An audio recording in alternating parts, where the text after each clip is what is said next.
Las bases de datos son la fundación de todas nuestras aplicaciones, aplicaciones web, aplicaciones de escritorio, cualquier cosa tiene que lidiar con datos, sean imágenes, sea texto, sea lo que sea. Esa aplicación de Instagram tiene una base de datos, Tinder, una base de datos. Todo tiene una base de datos por detrás. Hay dos tipos de bases de datos, relacionales y no relacionales. Las relacionales son las que hemos conocido toda la vida. Las no relacionales son un nuevo concepto que está tomándose por completo al mundo. Para hablar de una base de datos relacional podemos pensar en un restaurante. Un restaurante tiene un menú y el menú tiene ítems dentro del menú. Esto es simplemente una relación. Los restaurantes tienen menús y los menús tienen ítems. Vean cómo todo va en un arbolito y todo está interconectado entre sí.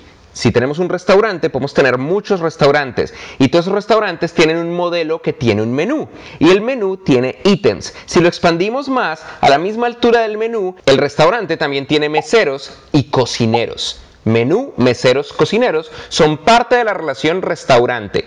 El menú tiene ítems. Los meseros tienen detalles, por ejemplo, los meseros tienen nombre, tienen fecha de entrada, tienen horarios de salida. Estos son atributos del mesero. Estos son los elementos que no relacionan al mesero con el resto, sino que generan sus datos y siempre son el mismo. En las bases de datos relacionales, cuando definimos un elemento, un ítem que es conocido como una tabla, siempre tiene los mismos ítems.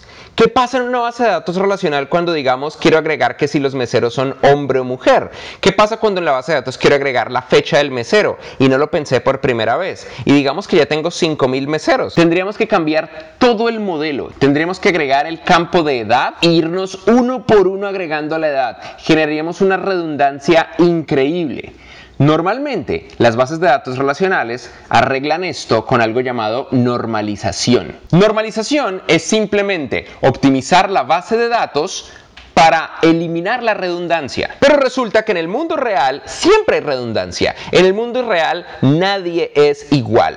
Por ello llegó NoSQL. NoSQL, también conocido como Not Only SQL o no solamente SQL, es la nueva forma de crear bases de datos. Pausa. ¿Ustedes entienden qué es SQL? SQL es un término con el que ustedes se van a enfrentar muchísimo cuando estén aprendiendo base de datos. SQL viene de Structured Query Language o lenguaje estructurado de consultas. Es una forma, se siente como programar, pero no es realmente programar, para preguntar a la base de datos ciertos datos. Por ejemplo, en una base de datos relacional, yo le puedo decir, selecciona todos los meseros del restaurante Ophélie. Y me va a devolver solo los meseros que cumplan con esa condición o con una serie de condición. Desde el mundo muy alto, todo esto tiene que ver con algo llamado teoría de conjuntos. Pero no se preocupen de eso por ahora. Por cierto, dato histórico. SQL se le dice SQL en vez de SQL porque el primer motor de bases de datos que lo usó se llamaba Sequela, SQL. Y simplemente se quedó en el saber popular, que en vez de SQL decimos SQL. Esto solo se los pueden contar sus padres. ¿Cómo funciona una base de datos no relacional?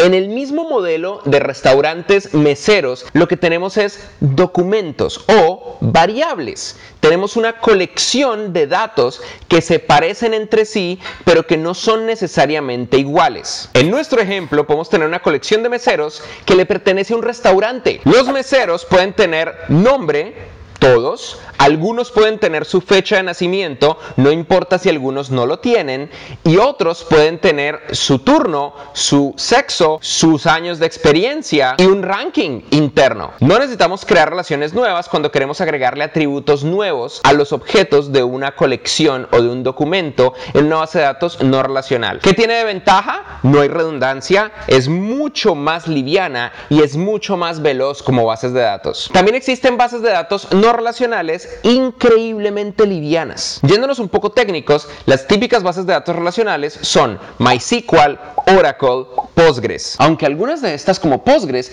tienen modos no relacionales. Las típicas bases de datos no relacionales o no SQL son MongoDB, Redis o Memcached. Redis es un caso extremo. Redis es una base de datos donde solamente tengo un nombre y una variable. Yo puedo guardar con un nombre o una llave una variable específica. En las bases de datos relacionales siempre tenemos una llave que nos identifica quién es.